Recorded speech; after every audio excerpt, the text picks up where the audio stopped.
kita masih bisa berkumpul di ruang Guru SMA Negeri 113 Jakarta dalam acara pengimbasan program Guru Penggerak Budaya Positif kolaborasi saya Ibu Wawing Agustini dengan Ibu Kristanti Kestika Ningrum. Alhamdulillah di siang hari ini kita masih diberikan kesehatan jasmani dan rohani, di mana kita masih bisa melaksanakan tugas kenegaraan kita di SMP Negeri 113 Jakarta yang kita cintai. Bapak Ibu sekalian, terima kasih atas kehadirannya untuk mengikuti yaitu pengimbasan program Guru Penggerak Budaya Positif khususnya. Pertama kali saya ucapkan kepada yang terhormat Bapak Kepala SMP Negeri 113 Jakarta, Bapak Eko Nuryanto, yang terhormat para wakil Kepala SMP Negeri 113 Jakarta, Bapak Ibu guru semuanya, dan staf karyawan SMP Negeri 113 Jakarta. Di siang hari ini, mohon maaf sebelumnya jika kami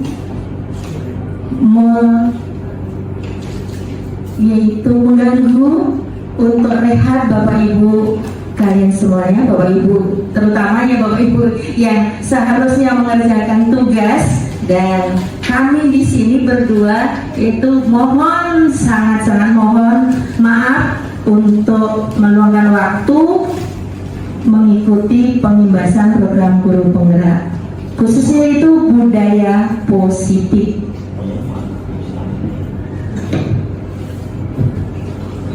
Bu Kristanti untuk memperkenalkan diri. Terima kasih Mbak Wawing. Sebelumnya Assalamualaikum warahmatullahi wabarakatuh. Waalaikumsalam warahmatullahi wabarakatuh.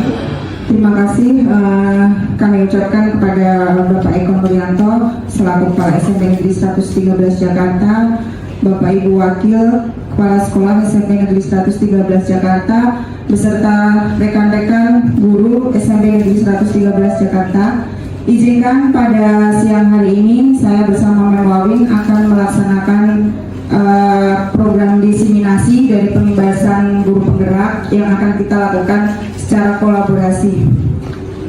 Untuk mempercepat waktu yang akan kita sampaikan pada siang hari ini, Bapak Ibu izin tentang budaya positif. Adapun konsep dan kunci budaya positif mungkin Bapak Ibu juga sudah tidak asing lagi mendengarnya karena pernah disampaikan oleh Bu Anti berkaitan dengan diseminasi kegiatan program Guru Penggerak. Di sini materi yang akan kami sampaikan adalah tentang perubahan paradigma belajar. Di antaranya yaitu adalah disiplin positif, motivasi perilaku manusia, kebutuhan dasar manusia, posisi kontrol restitusi, keyakinan kelas, dan segitiga restitusi. Itu adalah materi yang akan kita sampaikan pada siang hari ini berkolaborasi dengan Mewawi. Untuk yang pertama materinya, iya, yang pertama mungkin saya akan silakan Mawin untuk budaya positif yang pertama. Nanti kita akan berkolaborasi ya Bu Santi. Apa itu budaya positif?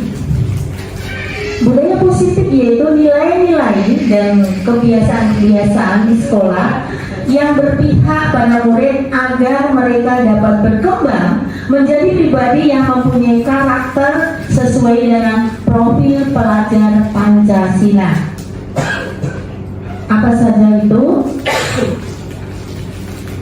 Ki Hajar Dewantara yaitu memberikan apa itu pendidikan, memberi tuntunan terhadap segala kekuatan kodrat yang dimiliki anak agar ia mampu mencapai keselamatan dan kebahagiaan yang setinggi-tingginya baik sebagai seorang manusia maupun sebagai anggota masyarakat. Jika ada seorang yang ingin membuka kepalan tangan Bapak Ibu, apakah Bapak Ibu akan membuka kepalan tangannya?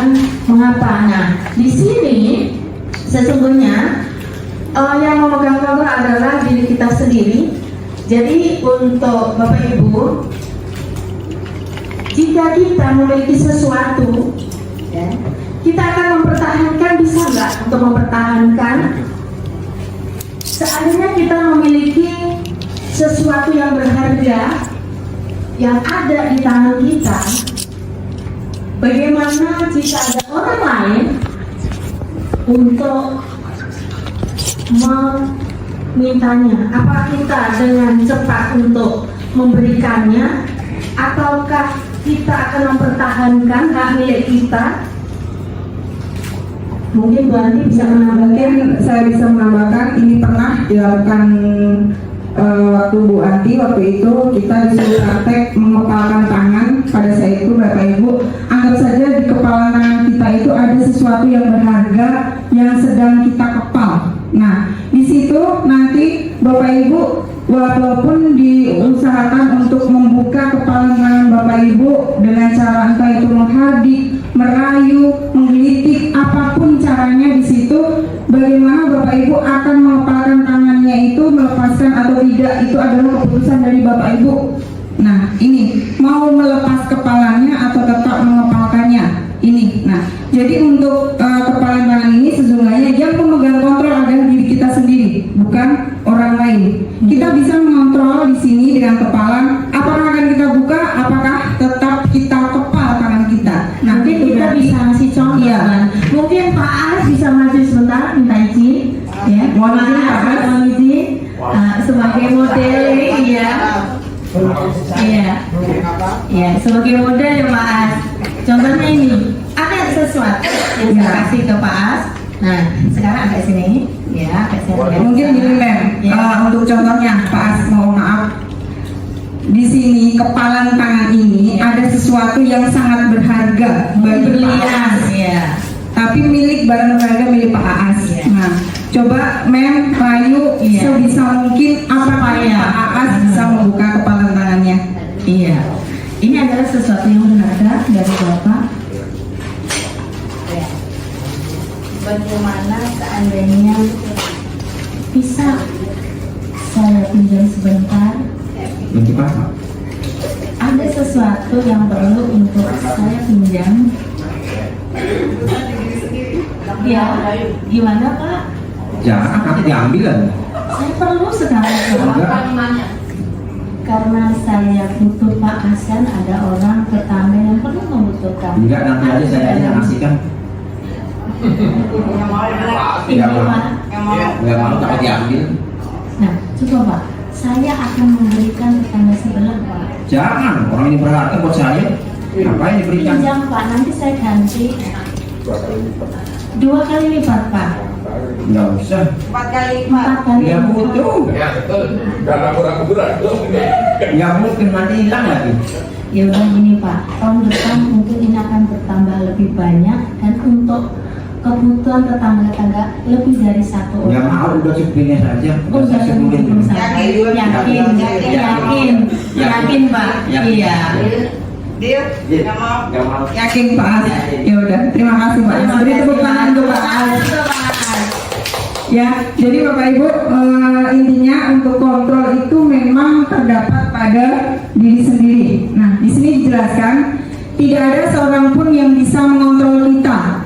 Apabila nanti kita harus membuka kepalan tangan kita ini tergantung pada diri kita masing-masing sesuai dengan kebutuhan dasar kita sendiri. Tetapi tetap membuka kepalan tangan itu adalah diri kita sendiri. Jadi contoh tadi dari Pak Aas, walaupun Pak Aas dirayu oleh Mem Wawin akan diganti 4 kali lipat, apapun itu imbalannya, Pak Aas tidak akan mau membuka kepalan tangannya itu yang barang berharga berada di kepalan tangannya. Nah, itu yang dinamakan untuk kontrol itu adalah berada di diri kita sendiri. Itu Bapak Ibu. Ya, berikutnya adalah merubah paradigma, ilusi, harapan dan harapan yang tidak berdasar. Mungkin Pak As pernah berilusi? Pernah nggak Pak As? Pak Ustadz mungkin Berilusi. Ilusi jiwa.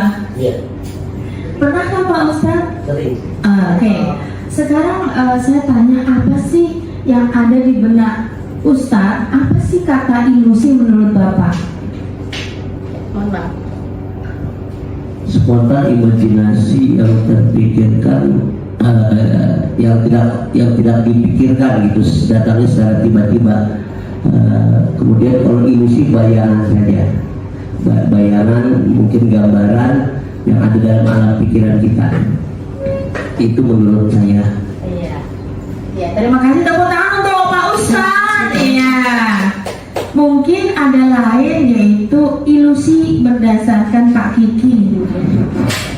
Siapa minta tolong? Satu. Ya, ilusi. Ya. Ilusi jiwa. Menurut Pak Kiki, kalau Pak Ustadz tadi dengan tiba-tiba. Ya, berarti untuk menurut Pak Kiki, ilusi, sebuah ilusi itu yang seperti apa? Mungkin beda ya Bu, Tante ya, cowok sama cewek. Mungkin sering berilusi itu ibu-ibu atau bapak-bapak. Iya, yang sering berilusi, entah itu bapak-bapak atau ibu. Gambaran mungkin Mem, cuman gambaran aja ya, gambaran Iya, seperti itu. gambaran, iya. Mungkin terima kasih Pak Kiki untuk jadi intinya ya Mem, tadi bisa disampaikan oleh Pak Ustadz dan Pak Kiki, ilusi itu adalah, kalau Pak Ustadz tadi mengatakan ilusi itu adalah apa Pak Ustadz? Bayangan. Nah, itu berarti hampir sama seperti dengan sebenarnya harapan ya. Nah, di sini ilusi adalah harapan. Itu maksudnya harapan yang tidak berdasar. Itu berarti hampir benar yang diucapkan oleh Pak Ustadz, itu adalah bayangan. Ya, terima kasih Pak Ustadz dan Pak Kiki, dan terima kasih untuk teman-teman semuanya. Iya. Nah, di sini kita mengatakan tentang ilusi. Kita sebagai seorang pendidik atau guru itu harus bisa mengontrol namanya murid. Nah, di sini yang pertama, ilusi bahwa semua penguatan positif, efektif dan bermakna. Ilusi bahwa kritik dan membuat orang merasa bersalah dapat menguatkan karakter. Dan yang ketiga, ilusi bahwa orang dewasa memiliki hak untuk memaksa. Apa itu ya, hak untuk memaksa? Hak untuk memaksa mungkin di sini jangan kita sebagai pendidik, apapun yang dikatakan oleh bapak ibu guru, biasanya murid itu akan langsung mengiyakan, walaupun sebenarnya menentang dari perasaan murid tersebut. Nah, ini yang dimaksudkan adalah memiliki hak untuk Ilusi bahwa orang dewasa memiliki hak untuk memaksa. Bagaimana sebenarnya? Ya. Bagaimana kenyataannya bahwa murid tidak bisa dikontrol? Yang bisa mengontrol murid itu adalah dirinya sendiri sesuai dengan kebutuhan dasar. Nah, kita sebagai guru, Bu Tanti, kita emang tidak bisa untuk memaksakan tadi ya, memaksakan sesuatu kehendak kita sebagai guru. Mentang-mentang kita adalah gurunya, kita tidak boleh memaksakan kehendak kepada murid kita. Iya, seperti ini, yang bisa mengontrol murid itu adalah dirinya sendiri sesuai dengan kebutuhan. Nah, di sini ilusi bahwa semua penguatan positif, efektif dan bermanfaat apa? Selalu membujuk murid untuk melakukan sesuatu yang baik. Nah, contohnya apa nih Bu Tanti? Nah, contohnya di sini Mem, misal murid kita ada yang bermasalah, nanti kalau kita beritahu, mereka akan mengiyakan. Iya. Tetapi hanya berlangsung untuk sesaat saja. Jangka waktunya tertentu. Murid selalu bergantung pada guru jadinya ini, tapi hanya temporer saja. Nah, seperti tadi tidak keluar dari hati nuraninya karena takut mungkin dengan Bapak Ibu guru, ya. Karena takut dengan Bapak Ibu guru akhirnya iya, lalu iya. Nah, merasa terpaksa, bukan dari diri kita sendiri. Nah, bagaimana dengan Bapak Ibu? Kalau kita mengajar bahwa anak didik kita itu kita paksakan, ibarat kita makan, makanan itu kita jejelan, sementara akhirnya nantinya akan muntah gitu kan? Nah itu.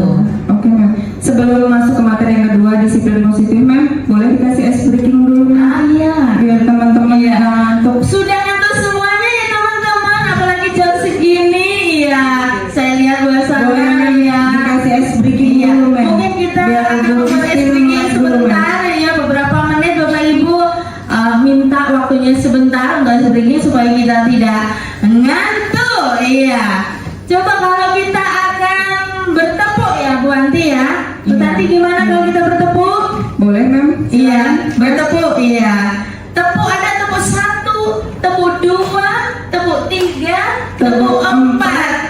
tepuk 5. Coba Bu Nanti, tepuk 1 Bu Nanti. Tepuk 1. Tepuk 1, prok.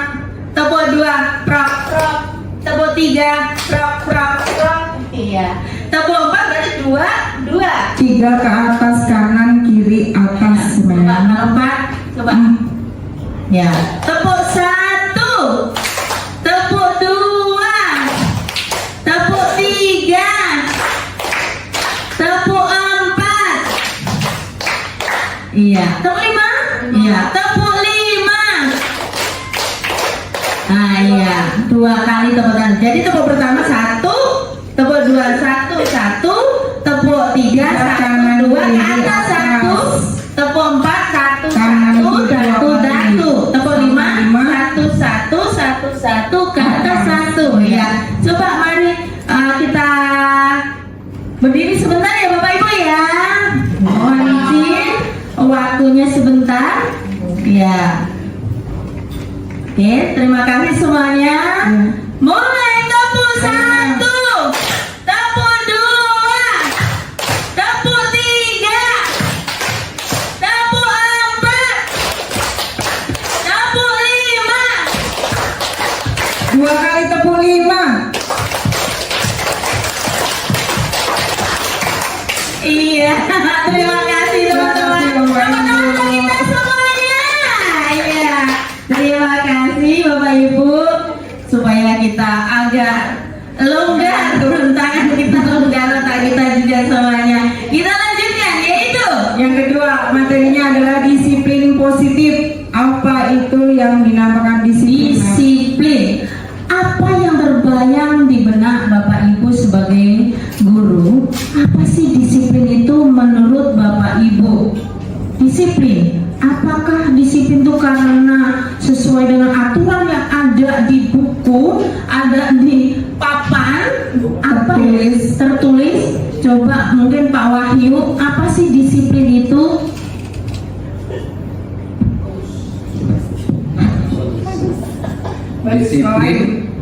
Disiplin adalah, kalau saya pribadi menafsirkan, disiplin itu adalah suatu perbuatan yang tidak disuruh, yang tidak harus melihat orang, tapi dengan hati nurani kita. Agar apa? Agar semua pekerjaan bisa tercover dengan baik. Kedisiplinan itu penting, itu aja. Iya, Terima kasih Pak Wahyu. Luar biasa jawaban dari Pak Ya, Wahyu. luar biasa. Jadi disiplin itu karena tidak terpaksa, jadi keluar dari hati nurani sendiri, bukan karena aturan yang ada, bukan aturan di papan, bukan aturan yang di buku tulis, tetapi disiplin menurut saya kata Pak Wahyu yaitu keluar dari hati nurani sendiri, tidak melihat orang lain siapapun, tapi keluar dari diri sendiri karena ingin yang terbaik untuk Pak Wahyu dan kita semua. Tepuk tangan sekali lagi. Iya, terima kasih. Jadi disiplin di sini cenderung dihubungkan dengan rasa ketidaknyamanan Bapak Ibu. Kalau memang ini sifatnya memaksakan. Tetapi tadi sudah dibilang ke Pak Wahyu, jawaban dari Pak Wahyu kalau disiplin itu muncul atau tumbuh dari dirinya sendiri. Jadi menghilangkan atau menghubungkan dari rasa ketidaknyamanan untuk memaknai arti kata disiplin. Berikutnya Mem. Iya, lanjut. Kata disiplin juga sering dihubungkan dengan kata hukuman. Mungkin kalau Pak Wahyu tadi adalah hukuman untuk diri sendiri. Bagaimana kalau saya nggak disiplin? Padahal itu sungguh berbeda. Karena belajar tentang disiplin positif itu tidak harus memberi hukuman.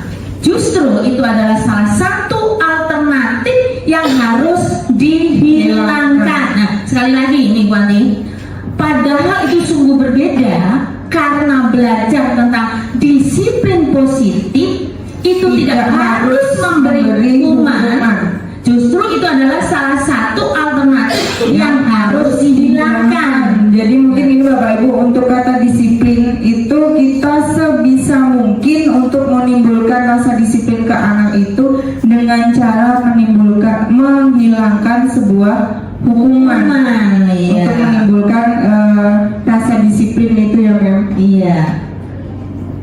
Nah, berikutnya, untuk menciptakan murid-murid yang memiliki disiplin diri sehingga mereka bisa berperilaku dengan mengacu pada nilai-nilai kebajikan universal dan memiliki motivasi intrinsik bukan ekstrinsik, jadi muncul dari dalam diri mereka sendiri, bukan faktor dari luar. Ya, seperti untuk Pak memiliki Muhammad rasa tadi disiplin tersebut. jadi dari diri sendiri, walaupun kepala sekolah bilang begini, teman bilang Ya. begini, semuanya muncul dari diri sendiri.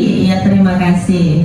Nah, untuk nilai-nilai kebajikan ini tidak jauh dari profil pelajar Pancasila. Yang pertama itu adalah beriman, bertakwa kepada Tuhan Yang Maha Esa dan berakhlak mulia, berkebinekaan global, Bergotong royong, kreatif, bernalar kritis, dan mandiri. Itu kaitannya berarti disiplin positif itu tidak jauh dari profil pelajar Pancasila.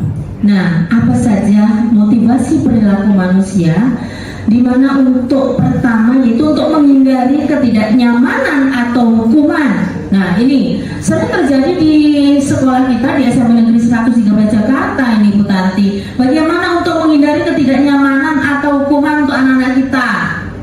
Iya, supaya anak-anak tidak merasa tertekan dengan hukuman-hukuman yang telah diberikan. Contoh, Bu Tanti, kalau anak kita terlambat, supaya anak itu merasa yaitu nyaman, tidak merasa dihukum, bagaimana caranya di SMP Negeri 113 Jakarta ini, Bu Tanti?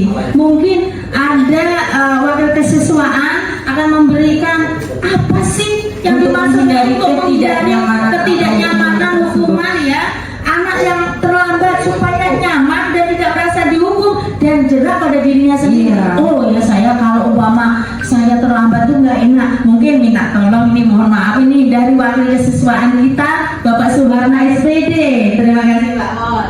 Terima kasih Bu Owi, terima kasih teman-teman semuanya.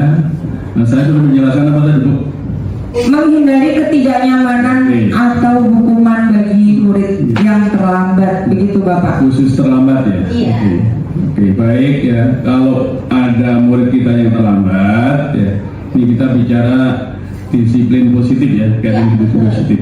Selama ini mungkin ada hal yang kurang tepat yang kita lakukan ya, dan kita masih dalam perjalanan mencari beberapa strategi biar anak sesuai dengan apa yang disampaikan narasumber tadi, yaitu disiplin positif, yaitu maksudnya apa, ada motivasi dari dalam atau intrinsic motivation ya. Sehingga mungkin ya kita perlu bikin agreement atau kesepakatan.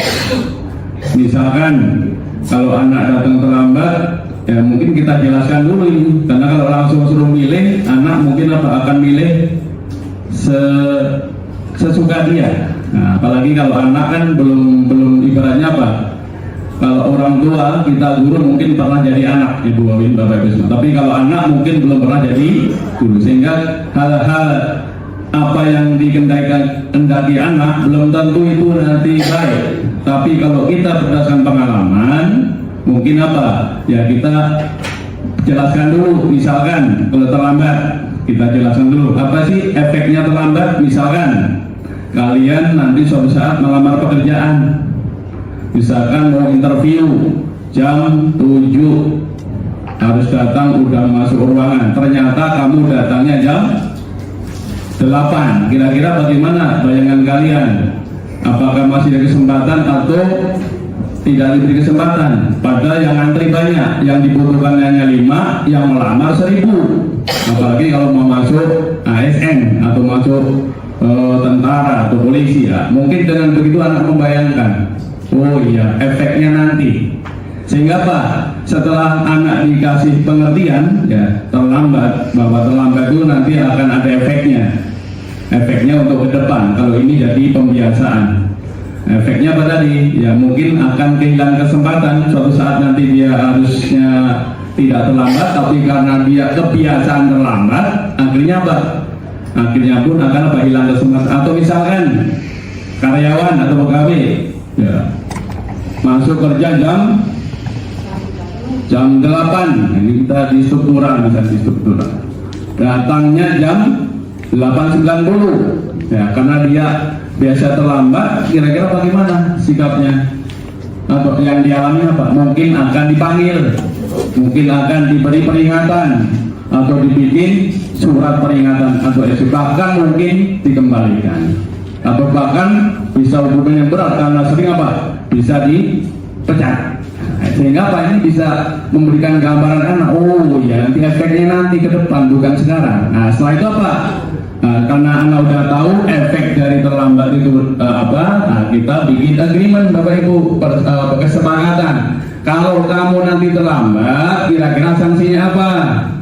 Nah, kita kasih opsi pilihan, misalkan apa? Membuat pernyataan bahwa tidak akan terlambat. Nah, dibuat itu terlambat sekali, terlambat 2 kali, jangan apa? Menyirami bunga pertama. Ditulis itu opsinya. Atau berikutnya lagi, terlambat 3 kali, dipanggil orang tua dan seterusnya, jadi bertahap. Bahkan apa nanti? Bisa karena terlambat ini sering, walaupun itu ringan, levelnya ringan Bapak Ibu, nanti bisa jadi sedang. Bahkan lama-lama bisa jadi berat. Misalkan apa? Tiap hari terlambat masuk sekolah atau kerja, sekolah jam 6.30, datangnya jam 10. Terlambatnya bukan karena halangan faktor alam, tapi apa? Faktor yang dicari-cari. Dia akan pintar mencari alasannya. Atau juga misalkan seperti itu. Jadi kita berikan gambaran dulu, kemudian kita bikin kesepakatan, dan kita tentunya ingin semua study date itu punya file. Jadi apa? Ada data. Misalkan kalau kamu terlambat, apa sanksinya? Menulis diri sendiri. Termasuk tadi ada pilihan, tapi bukan semua dia. Kita sudah sediakan beberapa opsi. Kemudian termasuk misalnya apa? Kalau saya misalkan bolos, ada sanksinya. Jadi bukannya terlambat, termasuk perilaku ya. Dan misalkan saya tidak sholat, sanksinya apa? Nah dia menuliskan, tapi apa? Kita sudah memberikan opsi, ya kan? Nah, nanti kalau anak misalkan opsinya ada 10, dia mau menambahkan, nah kita pertimbangkan. Yang ditambahkan kira-kira masuk akal nggak? Kalau nggak masuk akal jangan. Kenapa? Namanya anak kadang-kadang Bapak Ibu cenderung ingin liberal, bukan merdeka ya. Liberal maksudnya apa? Dia nggak mau direspon, semau dia. Itulah dunia anak-anak. Jadi apa? Harus kita kasih gambaran dulu, pengertian. Misalkan apa? Bukan yang terlambat. Misalkan masuk pagar, loncat pagar. Nah, kenapa sekolah ada pagar? Untuk apa pagar itu? Untuk keamanan kita semuanya. Coba kalau misalnya ada pagar apa? Ada orang penjahat masuk, ada pengemis masuk, ya kan? Ada harimau masuk, ada ular masuk. Nah, kenapa? Ada pagar ya untuk membatasi kita, untuk keamanan kita. Sehingga kalau keluar lewat mana anak-anak semuanya? Lewat itu gerbang. Kalau loncat bagaimana nanti? Misalkan jatuh, kakinya patah atau celaka, sehingga dikasih gambaran. Nah, makanya apa? Nanti ada sanksinya. Misalkan saya loncat pagar, sanksinya apa? Sehingga apa? Anak nanti akan tahu. Jadi bukan karena kita paksa, ya selama ini kita paksa. Tapi kalau nanti misalkan dibikin semacam agreement, jadi tapi apa agreement tadi? Bukan sanksi ya, misalnya apa? Kesepakatan tadi kita sediakan opsinya. Nanti kalau kira-kira anak atau orang tua menambahkan yang rasional, itu bisa kita tambahkan. Seperti itu narasumber. Terima kasih. Assalamualaikum warahmatullahi wabarakatuh. Terima kasih Jadi luar biasa untuk ya. menghindari ketidaknyamanan atau hukuman, mungkin tadi saya menyimpulkan dari Pak Suharna mungkin menyepakati membuat Sebuah kesepakatan ya. Berikutnya Untuk yang kedua adalah untuk mendapatkan imbalan atau penghargaan dari orang lain. Nah, jadi untuk murid jangan melakukan suatu hal itu hanya berharap untuk mendapatkan imbalan. Misalkan dijanji, kamu jangan terlambat hari ini ya nak, nanti dari Bu Sugi akan dapat reward atau imbalan. Nah, itu tidak boleh Bapak Ibu seperti itu. Jadi harus timbul dari diri sendiri. Yang terakhir untuk menuntut menjadi orang yang mereka inginkan dan menghargai diri sendiri dengan nilai-nilai yang mereka percayai. Maaf narasumber, bisa? Iya. Ya Bapak. Iya. Baik. Narasumber berkaitan dengan disiplin reward dan punishment memang ini ada relevansi atau kaitannya. Memang kalau kita bicara disiplin positif itu adalah perilaku yang dia lakukan hal yang baik berdasarkan atau berbasis dari tadi intrinsic motivation, bukan extrinsic motivation, dari kesadaran diri sendiri. Dia melakukan hal yang positif bukan karena dipaksa dan bukan karena ingin mendapatkan reward atau hadiah, tetapi Bapak Ibu semuanya, hadiah juga ada positifnya. Kenapa? Ada semacam teori namanya apa tuh? Inquiry. Ada itu inquiry apa? Ya, jadi apa itu berkaitan dengan pendekatan psikologi. Dan ini pernah apa itu diterapkan di beberapa negara ya. Bahkan psikolog. Karena apa? Dengan diberi penghargaan atau reward ya, atau apresiasi, lambat laun orang akan menyadari dirinya dan akan memberikan motivasi pada orang lain untuk melakukan hal yang baik. Jadi tidak selamanya apresiasi reward itu jelek, ada juga positifnya. Jadi apa tadi fungsinya? Untuk memotivasi mungkin dirinya sendiri atau mungkin orang lain. Oh, saya pengen seperti dia. Nah, akhirnya apa? Dia berubah, yang tadinya terlambat tidak terlambat. Kenapa? Yang tadi biasanya terlambat, misalkan terlambat tiap minggu, lambatnya berulang, lama-lama terlambat, dikasih reward. Akhirnya apa? Kan ada punya teman ini, saudara ini, ya, anak ini atau teman-teman lain yang terlambat pun akan melakukan yang sama. Mungkin tadi apa? Motivasinya tadi ingin mendapatkan hadiah, tapi itu kan sebuah strategi ya. Jadi mohon maaf narasumber, jadi tidak selamanya reward itu nggak baik ya. Jadi kalau hanya berdasarkan intrinsic motivation itu bagus, tapi nggak semuanya. Dalam dunia pendidikan saya kira yang begitu atau reward dan punishment itu masih dibutuhkan. Cuma tadi apa? Harus dicari titik temunya tadi apa? Titik tengah itu apa? Kesepakatan. Terima kasih. Ya, terima kasih sekali lagi tepuk tangan untuk Pak Suhana. Ya, begitu luar biasa. Lanjut ya buat nanti motivasi perilaku manusia untuk pertama yaitu untuk menghindari ketidaknyamanan atau hukuman. Apa yang akan terjadi apabila saya tidak melakukannya? Nah, motivasi ini bersifat eksternal, motivasi dari luar, bukan dari dirinya sendiri. Pertanyaan adalah, apa yang akan terjadi apabila saya tidak melakukannya? Nah, untuk Bapak Ibu, mungkin Pak Farudin bisa memberikan yaitu tambahan. Apa yang akan terjadi apabila saya tidak melakukannya, yaitu untuk menghindari ketidaknyamanan atau hukuman. Saya sebagaimana guru ya kepada murid kita, motivasi ini bersifat eksternal, Motivasi dari luar, bukan dari dirinya sendiri. Untuk menghindari ketidaknyamanan atau hukuman. Pertanyaannya yang kedua ya, apa yang akan terjadi apabila saya tidak melakukan hukuman, gitu maksudnya? Nah, jadi kalau misalnya saya tidak melakukan hukuman itu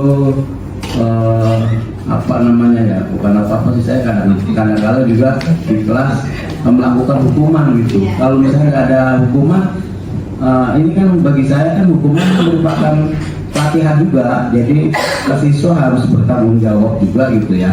Jadi ini adalah ciri-ciri siswa yang latihan untuk nanti menjadi warga negara yang baik. Nah, disiplin gitu ya itu salah satunya, makanya kadang-kadang saya juga ngasih hukuman. Nah itu aja lah kayaknya. Terima kasih Pak Barudin. Terima kasih sekali lagi. Luar biasa Bapak Ibu. Jadi mungkin intinya untuk Pak Barudin memang untuk menghindari ketidaknyamanan atau hukuman, Pak Barudin masih belum bisa untuk meninggalkan hukuman, karena itu salah satu cara ya Pak Udin untuk meningkatkan peserta didik untuk menjadi lebih disiplin. terutama yaitu yang luas, yaitu sebagai warga negara Republik Indonesia yang baik. Ya, terima kasih Bapak Rudin sekali lagi. Ya, lanjut Bu Tanti. Langsung ke hukuman, konsekuensi dan restitusi dalam menjalankan peraturan ataupun keyakinan kelas. Bila mana ada suatu pelanggaran, tentunya sesuatu harus terjadi. Untuk itu kita perlu meninjau ulang tindakan penegakan peraturan atau keyakinan kelas selama ini. Iya, tindakan terhadap suatu pelanggaran pada umumnya berbentuk hukuman atau konsekuensi. Dalam modul ini akan diperkenalkan program disiplin positif yang dinamakan restitusi. Apa itu? Perbedaan antara hukuman, konsekuensi, dan restitusi. Nah, berikut Bapak Ibu untuk perbedaan dari hukuman, konsekuensi, dan restitusi. Inilah kalau hukuman bersifat tidak terencana ya Bapak Rudin ya, tidak terencana. Murid tidak tahu apa yang terjadi dan tidak dilibatkan. Jadi hanya berdasarkan hukuman dari siapa, Mem? Kalau seperti ini berarti Dari Bapak, Ibu, guru, Ya. karena murid tidak tahu apa yang terjadi dan tidak dilibatkan. hukuman bersifat satu arah, berarti dari Bapak Ibu guru aja satu arah. Dari pihak guru yang memberikannya, itu Bu Tanti. Hukuman yang diberikan bisa berupa fisik maupun psikis atau mental. Murid disakiti dengan suatu perbuatan atau kata-kata. Mungkin Bapak Ibu guru pernah melakukan seperti itu? Berarti bullying termasuk hukuman, Mem? Iya. Ya. Ini yang dinamakan hukuman ya Bapak Ibu. Iya. Nah, berikutnya untuk konsekuensi. Nah, gimana Bu Tanti konsekuensinya itu? Konsekuensi kalau hukuman tadi tidak terencana, kalau konsekuensi itu sudah terencana. Begitu Pak Barudin ya? Nah, besok mau menghukum anak, berarti itu sudah terencana ya Ini Pak? mungkin seperti yang disampaikan Pak Hana tadi, berarti kaitan dengan Ya, kesepakatan. kesepakatan. Karena Ya. yang kedua cirinya itu sudah dibahas Dan dan disetujui oleh murid dan guru. Ya. Murid dibuat tidak nyaman dalam waktu pendek. Sikap guru senantiasa memonitor murid. Ya, Memonitor, mengawasi terus murid ini. Ya. Ini namanya konsekuensi. Nah, kesimpulannya, Mem? Kesimpulannya yaitu tujuan yang kita lakukan untuk menciptakan disiplin positif itu adalah bagaimana membuat murid kita untuk bisa menghargai dirinya sendiri. Nah, berikutnya, Mem, untuk posisi kontrol Restitusi. Apa itu restitusi? Yaitu proses menciptakan kondisi murid untuk memperbaiki kesalahan mereka sehingga mereka bisa kembali pada kelompok mereka.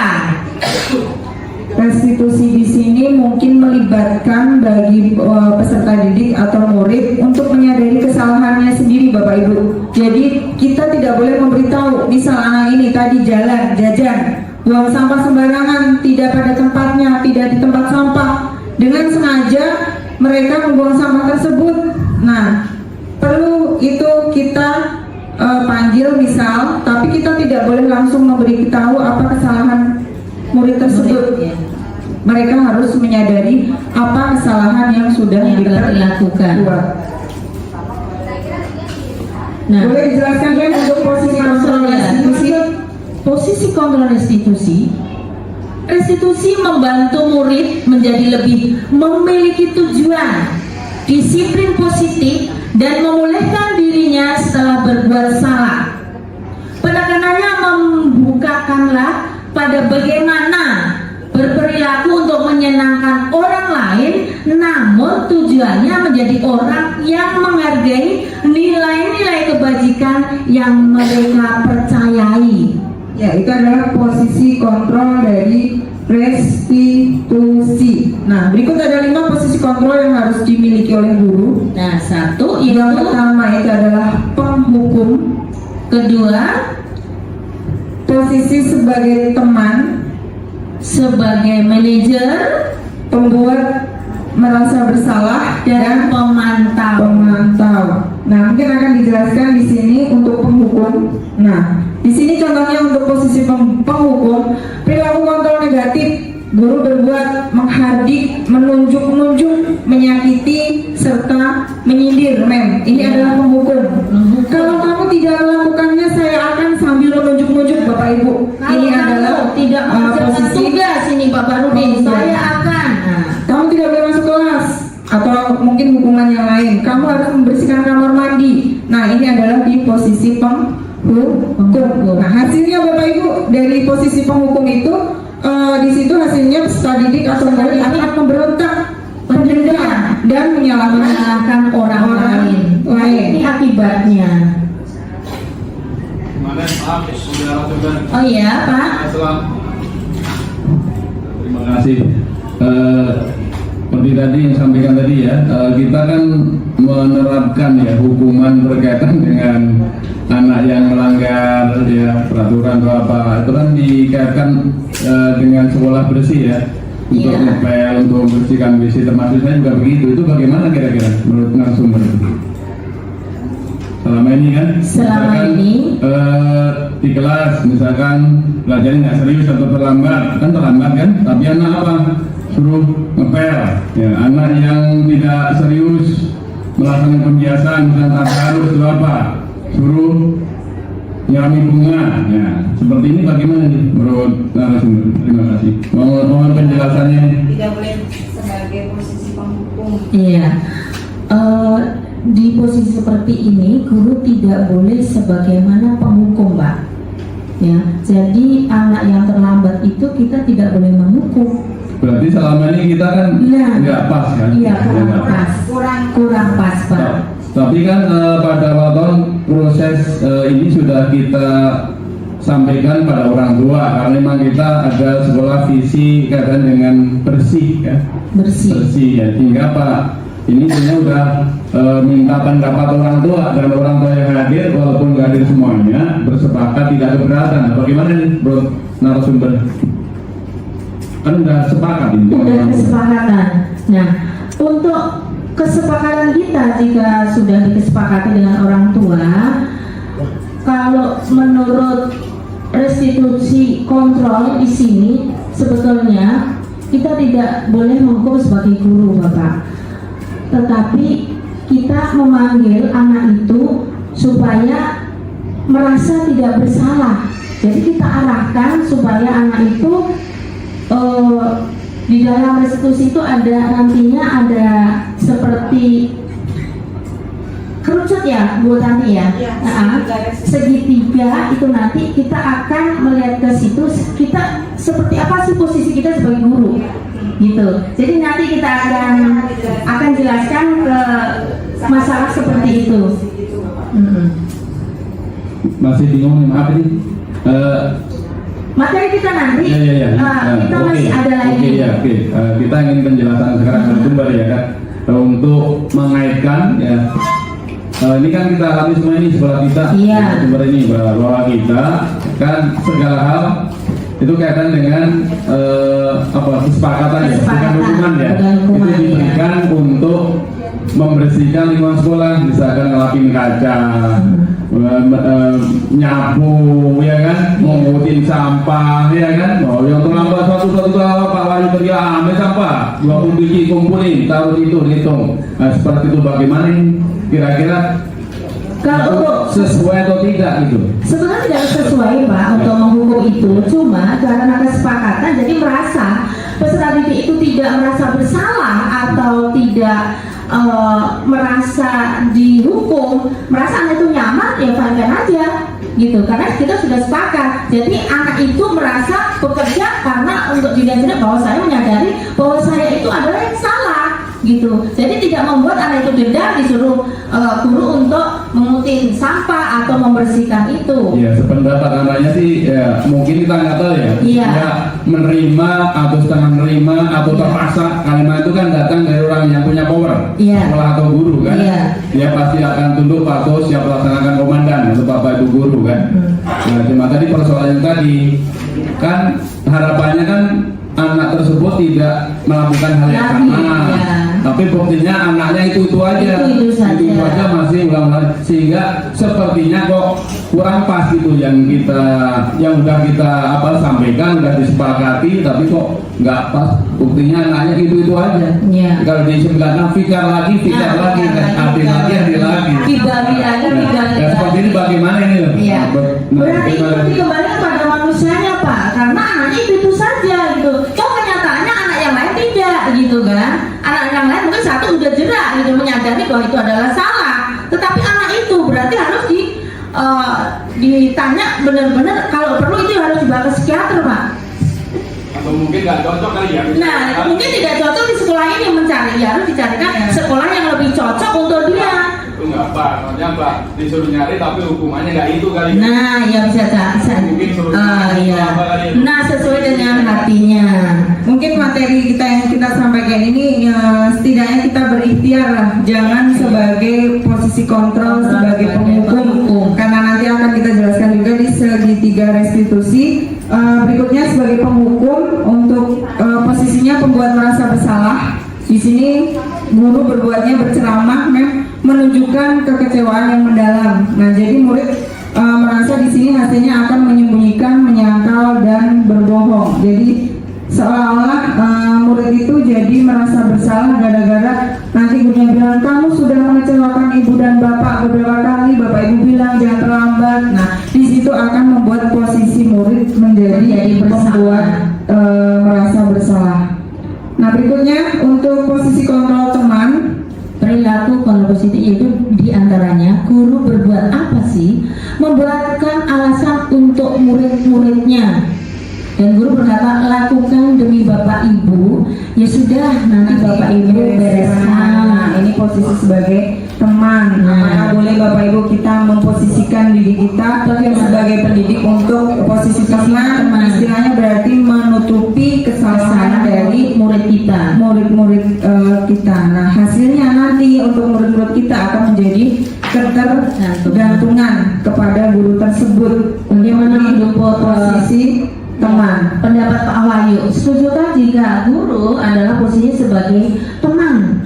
Nah, jadi di sini adalah bahwa guru itu akan membuat alasan untuk murid-muridnya. Apa itu kesalahan muridnya? Contoh, mentang-mentang saya adalah wali kelas 9B, saya akan membela anak saya terlambat. Alfi terlambat, saya tutupin karena ini anak saya sebagai udah teman gitu. Tapi hasilnya nanti anak tersebut akan menjadi ketergantungan kepada Pak Wahyu. Itu adalah sebagai posisi. Nanti kalau terlambat ada Pak Wahyu. Bagaimana pendapat Pak Wahyu? Ya kalau pendapatnya sih simpel aja sih, Mem. Kalau memang dia terlambat atau telat, ya disesuaikan aja apa yang udah ada, yang sudah tertulis di setiap sekolah kan punya aturan masing-masing. Dan aturan itu sudah disepakati oleh kedua belah pihak, baik guru, sekolah ataupun orang tua. Kita kembalikan gitu. Ya, jadi intinya maksudnya Pak Wahyu setuju tidak kalau dalam posisi ini untuk di dalam posisi teman? Lihat ininya, lihat dampaknya bagaimana gitu. Kita saya setuju sih setuju, enggak juga enggak gitu. Jadi nggak bisa ngejawab. Kita harus bisa menjadi teman mereka, walaupun kita sebagai pendidik, tapi kita harus minta menjadi teman mereka. Karena dari pembicaraan teman, mereka ini akan terbuka dengan kita. Tapi kadang di sisi lain teman itu dianggapnya teman, tapi juga bergantung. Ini yang susah. Jadi di antara setuju dan tidak ini. Iya, terima kasih tepuk tangan untuk Pak Wahyu. Iya, terima kasih Pak Wahyu. Berikutnya adalah guru sebagai pemantau. Nah, ada di sini istilah guru sebagai pemantau. Di sini guru berbuat menghitung dan mengukur. Misalkan guru berkata, apa peraturannya, apa konsekuensinya, apa yang telah kamu lakukan, dan apa yang terjadi sekarang. Nah, ini hasilnya menyesuaikan bila diawasi saja. Jadi kalau tidak diawasi oleh guru, murid tersebut juga akan kembali ke seperti semula lagi. Ini adalah di posisi pemantau. Nah, untuk terakhir Bapak Ibu di posisi manajerial. Nah, di sini guru bisa berbuat mengajukan pertanyaan-pertanyaan. Guru bisa berkata apa yang kita yakini, apa yang meyakini hal tersebut. Kalau kamu meyakininya